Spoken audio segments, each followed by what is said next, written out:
नदीमुल हक साहब ने जो बोला था ना, किसी के बाप का हिंदुस्तान थोड़ी है, बिल्कुल मैं कहना चाहता हूं, जिन्होंने इस देश के लिए खून बहाया उनके बाप का हिंदुस्तान है, उस गरीब मुस्लिम कारीगर के बाप का हिंदुस्तान है। पर जो ये कहते हैं कि आगरे का लाल किला किसके बाप ने बनवाया, आगरे का किला किसके बाप ने बनवाया, दिल्ली का किला किसके बाप ने बनवाया, हैदराबाद का चार मीनार किसके बाप ने बनवाया, उसके बाप का यह हिंदुस्तान नहीं है।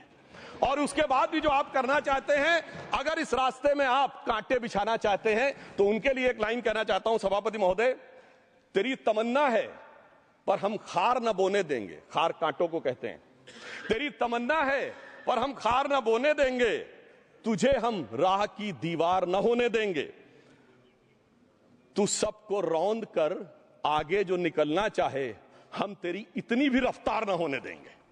और इसीलिए हमारी सरकार ने इस विषय के ऊपर एक सही और सटीक प्रयोग करने का प्रयास किया है। मैं दूसरी बात यह भी बताना चाहता हूं, हमारे डीएमके के तिरुचि शिवाजी ने अनायास अकारण यह बात बोली थी कि उस समय जब जिन्ना का उल्लेख करते हुए उन्होंने कहा कि पार्टीशन के समय, तो मैं उनके सुलभ संज्ञान के लिए बता देता हूं, 1946 की कॉन्स्टिट्यूएंट असेंबली में मद्रास प्रेसिडेंसी में 30 आउट ऑफ 30 सीट जो थी वो मुस्लिम लीग ने जीती थी विद 95% ऑफ वोट्स, और एक भी मुस्लिम वहां के बाद बाहर नहीं गया। इसलिए मैं ईमानदारी से कहना चाहता हूं, फैक्ट को समझिए। और जो मद्रास प्रेसिडेंसी के मुस्लिम लीग के अध्यक्ष थे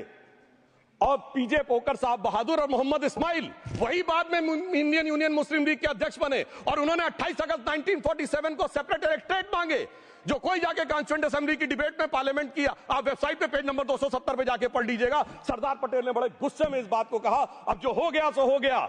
एक रात में दिल नहीं बदल गया, मगर अब देश के लिए कैसे आगे बढ़ना है उसके लिए ईमानदारी से आगे आओ।